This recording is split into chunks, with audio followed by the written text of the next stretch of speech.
Hi, I'm Sarah Gonzalez. Welcome to the news and why it matters. Happy Monday, Glenn Beck. Happy Monday. What was your top story of the day? Had to be the ruse that is Israel and how everybody is, Syria, and how everybody's freaking out about Syria, me included, are watching the wrong hand. Okay, Stu. I'm intensely interested in James Comey and what he had to say. I can't wait to hear why that matters. Jason. Piggybacking on the Syria story, but my angle is basically Defense Secretary Mattis is the greatest general of all time. Can we start there? Sure. Because that is an interesting story, and I kind of laid it out a little bit about 20 minutes ago. But start there, and then... So it was interesting, just even from the avenue of the way the press was covering it. Everyone was looking at this armada that was coming out. There was kind of conflicting information, whether it was a scheduled deployment or if they were specifically sending ships out there for that reason. But no one would really, confirm. So everyone was looking at these two ships, the Cook and the Churchill, which were right off. How do we have a U.S. naval ship? I thought the same thing. Interesting. Huh. Well, Anyway, so everyone was looking at that direction. Even the Russians thought it was coming from there. They even had high-ranking Russian admirals saying that they were going to retaliate to those specific ships if something happened. So as soon as the attack order was given, in typical Mattis fashion, he attacked from the Red Sea, which was south, and from the Gulf, which was southeast. Yeah, and flying ships from Qatar. And another thing about the planes from Qatar, they used a weapon that we haven't used before. It was a brand new weapon. It kind of goes along with that. They're using weapons now in our arsenal that we wouldn't have done before, like the Moab, or this one, which was a smart missile, but for real. But this one, Stu said, I didn't see these pictures, but Stu said he saw a picture of a building, several buildings that were taken out, but the stairway was left standing. Yeah, I mean, I wouldn't have brought it up on a national television show because it's on Twitter, but yes, I did see those pictures. Yeah, the idea was that they were able to blow up these buildings with such precision that they left, only stairwells. All the actual usable parts of the building were collapsed, and that is your Twitter rumor of the day. But deception and just being, finding and just being that brilliant on the battlefield is what this guy does. I served under him in Afghanistan.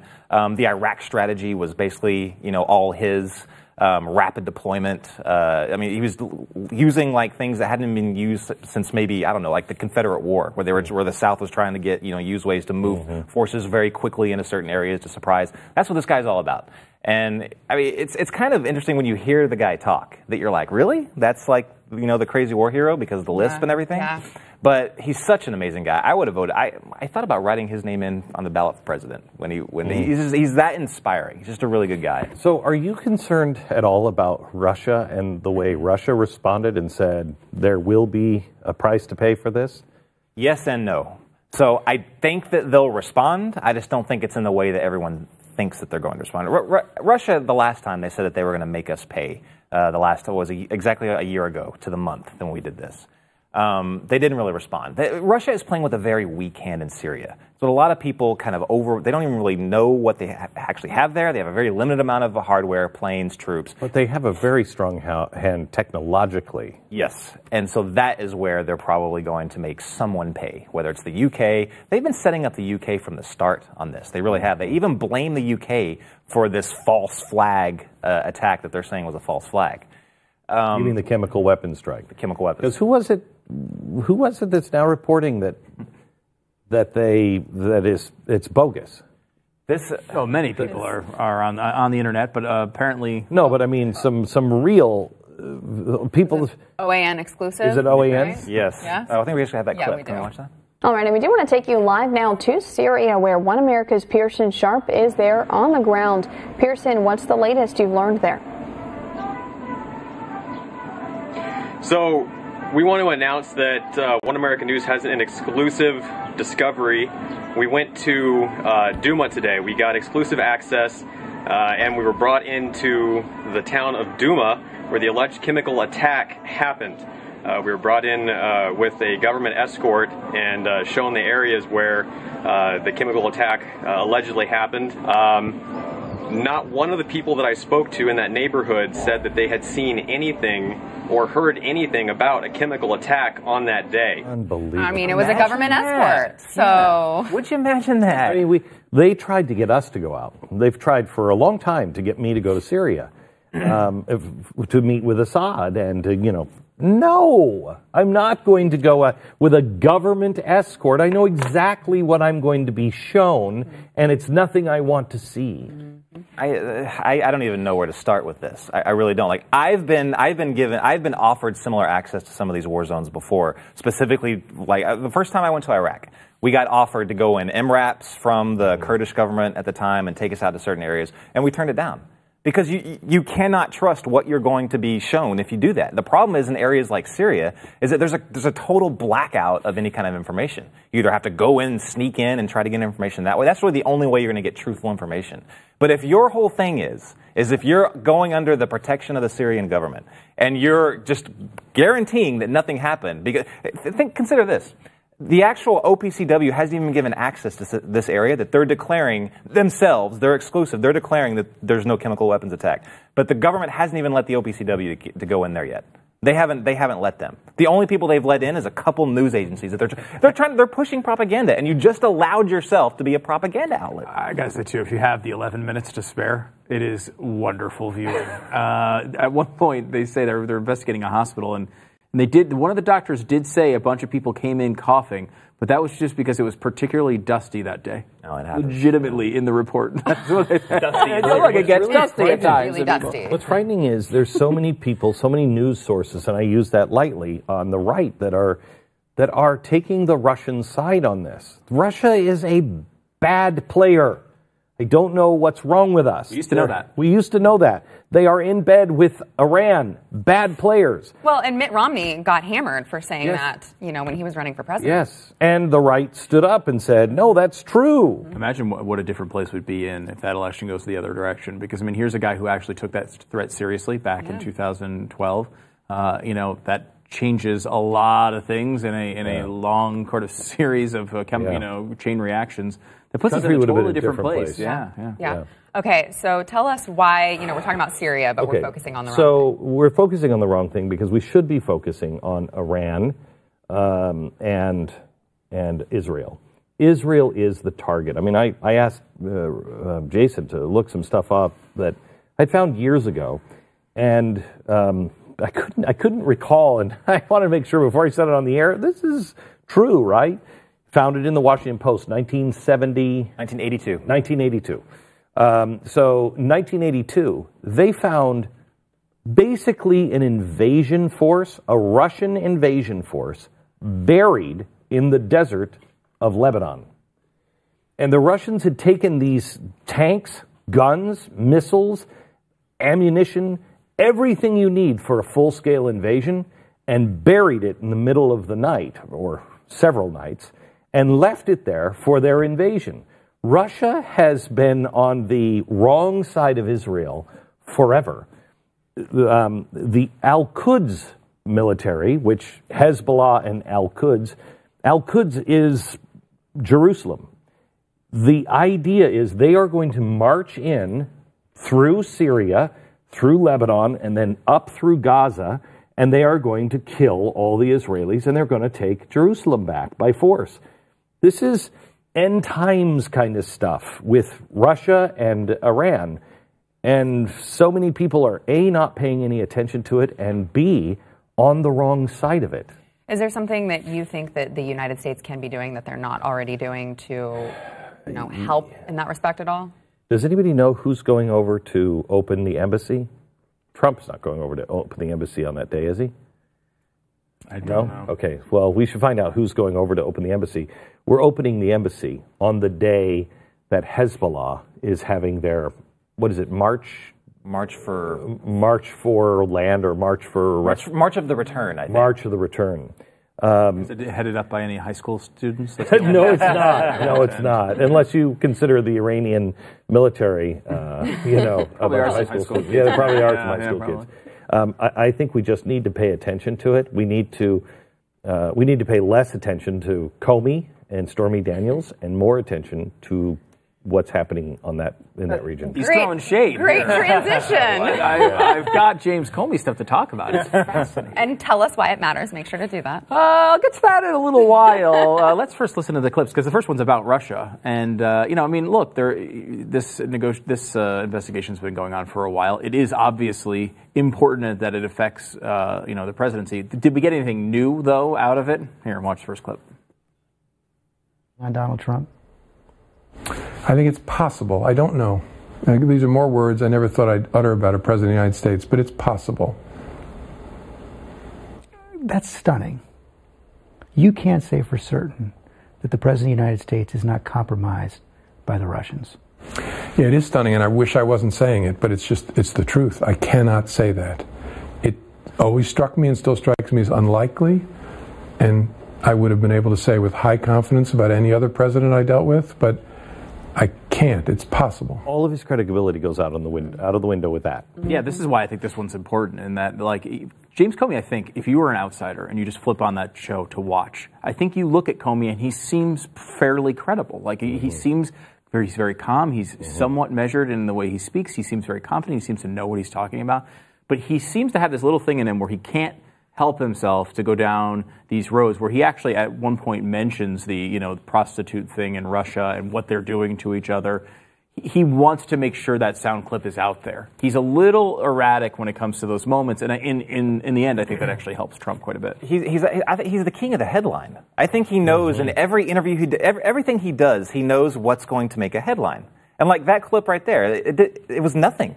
Literally, he didn't say anything. He just said, possible. There's a lot of things that are possible that I just don't know about. Right? I mean, right. Come on. I think ever since he ran to Ashcroft's bedside and threatened to retire, if the Patriot Act went through or whatever. I think ever since then he got a dose of that limelight. He's just been on a huge ego trip. Yeah, and he said he's been in a lot of high-profile situations since. That's a problem, I think, for him, because what's going to work? I think either you have to go one of two ways to fight against Trump if you want to go against Trump. A, it's the Stormy Daniels way. Like, what did Stormy Daniels do today? Michael Cohen's hearing showed up at it, right? Like, you can't go any lower and more gutter than Stormy Daniels, and she's a porn star. How dare you? And she's willing to out Trump at Trump's game. Comey isn't. You either have to be super credible to take somebody like that down, or you need to be able to go for it like Stormy Daniels. And I don't know if either one of those approaches is going to work. It's not good for the country if it does. But the question, I guess, is, with Comey, can he walk that line? I think he's too tempted by that limelight. I think you're right, Jason. I think it's really dangerous that we have taken the FBI and politicized it. Really, very dangerous. Yeah. We have one more clip, right? Really quickly. Let's watch. Is Donald Trump unfit to be president? Yes, but not in the way I often hear people talk about it. I don't buy this stuff about him being mentally incompetent or early stages of dementia. He strikes me as a person of above average intelligence who's tracking conversations and knows what's going on. I don't think he's medically unfit to be president. I think he's morally unfit to be president. A person who sees moral equivalence in Charlottesville, who talks about and treats women like they're pieces of meat, who lies constantly about matters big and small and insists the American people believe it, that person's not fit to be president of the United States on moral grounds. And that's not a policy statement. Again, I don't care what your views are on guns or immigration or taxes. There's something more important than that should unite all of us, and that is our president must embody respect and adhere to the values that are at the core of this country, the most important being truth. This president is not able to do that. But Hillary Clinton, the other choice, she was very morally fit. Right? Completely. Never had a history Her husband of lying. as well. Yeah, I mean, I'm reminded by something Roger Ailes told me. He called me up to his office, and I said, the president is lying about this. And this is Obama. And he said, come into my office. I'll tell you what he said when we come back. Oh, wow. A tease. I never did that on the show.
Glenn, you've kept us waiting. Tell us the rest of the story. I had gone on the air the first time and I said, I'm sorry, but the president is lying. Roger Ailes calls out on the floor, says, when you're done, young man, come to my office.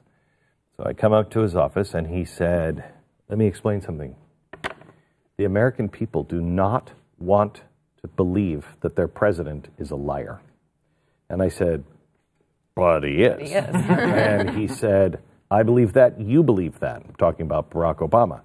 He said, but you don't say that. It's too hard for people to get their arms around that. They don't, you will split people. It will be left and right, those who believe and those who don't want to believe, and you won't make any progress. Notice the approach with James Comey. What did he do? He couldn't have scripted. Roger Ailes couldn't have scripted any better. He said, look, I don't think he's mentally unfit. I think he's a very smart man. I think he's got his full faculties. I think he's this, and this. But he lies all the time, and he's morally unfit.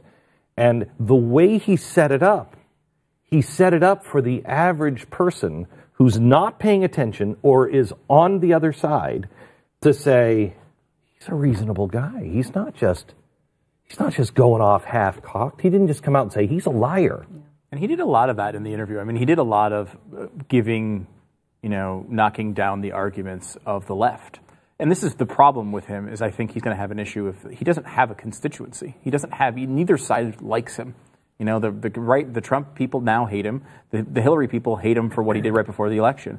So it's hard for him to kind of connect. He needs the independence. He needs those people. For me, in some ways, makes him more credible, except strangely, I just don't trust him because I don't know him. Yeah. You know what I mean? I've got a confession. I didn't even watch the interview because every time I've lined up and made an appointment to watch one of his speeches or anything, I'm always disappointed. And it sounds like the same thing happened last night. Yeah, it was very much the same as his testimony. Yeah. Glenn, let's talk about the Chick-fil-A big controversy surrounding Chick-fil-A, and you covered it on radio. Oh, absolutely. So why did that matter? Because the Chick-fil-A sandwiches are hypnotizing New Yorkers by the millions. And they need to talk about that. Oh, you lay your hands on the Chick-fil-A and you take a bite for Jesus. The New Yorker just wrote a story this weekend about how it's pretty insidious and a little creepy how Chick-fil-A is worming its way into New York City culture. Yeah, and I like this quote, there's something especially distasteful about Chick-fil-A, which has sought to portray itself better than other fast food, cleaner, gentler, and more ethical. First of all, it is better than other fast food. Okay, and secondly, distasteful and Chick-fil-A don't belong in the same sentence. Right. But let me ask you this. What the hell has, all the green movement been about? We're better, we're cleaner, we're more ethical. Right. That's the whole thing. But I mean, correct me if I'm wrong, isn't that what every competing business does to the other business they're competing with? They all say they're better. That's actually what you're supposed to do. No, I ran a chain called Eat for a while where we're like, our bathrooms are filthy. I mean, it's like pigs ran through here. But I'm going to turn this around. It's disgraceful that Shake Shack has come out of New York anywhere else in the world. Shake Shack, get out. This is Texas Whataburger. Okay, shut up. Shut up. What are you talking about? Shake Shack. If you don't live in a place where Shake Shack is, move. I've never had it. You haven't fries. No, really? No. I just don't. No. It's the best. Okay. And by the way, they're not like out front with their. I mean, yes, they've been in high-profile Supreme Court cases, but it's not like you walk in there and there's Bible verses on the wall. They're close. And so what if there is? What if there is? Because companies like Bank of America and Citi and these groups who can do whatever they want, make their rules according to their beliefs on the Second Amendment. I said on the air today. But a Christian organization. I said on the air today. If Dave Thomas were a Muslim, and take it to the ridiculous nth degree, and we didn't know that Wendy had freckles and red hair because she was in a burqa, and that was the logo, you think the New Yorker would print that it was kind of insidious that Wendy's is all over the city with their indoctrination? No. In fact, if anyone said that, they'd be deemed haters. The New Yorker and people in New York who think this way, you need to have an honest look at yourself in the mirror and say, am I being consistent? Yeah, we don't have a lot of time left, but I do want to make sure to get to our Alex Jones update of the day. Yeah, because Jason talked to you about Syria and how that chemical attack wasn't real. And I can understand your skepticism. You might say, oh, wow, wait, it seems like everyone else is saying it. Well, what if we had another legitimate second source that said it wasn't real? Here's Alex Jones. Trigger World War III unlike anything in our history. And the Russians were the good guys battling ISIS and Al-Qaeda. I'm not a Russophile. I've never been to Russia. But I've studied the geopolitics. They are the white knights. And our military 5 years ago joining the Russians to block Obama and the Arab Spring and do the right thing, did the right thing. And now, Mattis. They're the white knights. Oh, they're the ones. He was about to call it my boy. Yeah. I went too far. Oh, yeah, he's all over Mattis in these clips. Let me give you one other one where he's a little bit more upset about or this is the one where he's very sad. Emotional. It's the opposite of what my ex-wife says. She says, oh, the system took the kids away from me. No, you got the kids back because of who I was part of the time. And then they sit there and they're like, if you just turn against Trump, things will be better. But he was doing good, and that's what makes it so bad. Oh, and that's what makes it so bad. If he'd have been a piece of crap from the beginning, it wouldn't be so bad. But we made so many sacrifices, and now he's crapping all over us. It makes me sick. The guy at the end of that clip, he looks at the other guy like, it's your turn, and the other guy's just, I don't know what. He was looking to the left and right. It's so bad. Why does this matter still?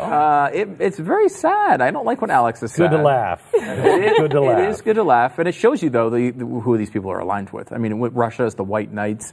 There's no chemical It's called attack. the Klan. It's called the Klan. Yeah. White Knight's not usually used as a compliment, but in this case it was, and it's not a good thing. There's a lot of people pushing this stuff for real, and you need to know what's true and what's not. Yeah. All right, we got to take a break. Stay with us. What if I don't want to?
There's a story up at theblaze.com right now that I would like to draw some attention to. There was a gentleman who took his kids to the playground where he lived, and he has the right to carry, so he was carrying with a holster. But it wasn't the holster, it was this shirt that actually upset parents. Well, of course, it's an assault. It's a look at how many bullets. Shirt. Look at how many bullets in that. I'm going to use in that clip. Yes. So you mean the bullet holder? Yeah, the bullet holder. You know, the clip. The bullet holder. Love that. So the parents were so upset they called the cops. And the police officer did report that they were not as concerned with the gun as they were the shirt. What? Very scary. Mm-hmm. Yeah. Well, I mean, what is so go see the Blaze. Theblaze.com. Yeah. Why were they? I can't tell you. We live in a crazy world, you guys. I want to talk really to those quickly, people. Nicole wants to tell us that we should do a walkout. The Chick-fil-A story was appalling. Walk right out into a hallway filled with catered Chick-fil-A sandwiches. I'm walking out right now. See you later. Thank you. Bye, guys. I like that. I'm walking. Good show, I guess. There's food out here, right?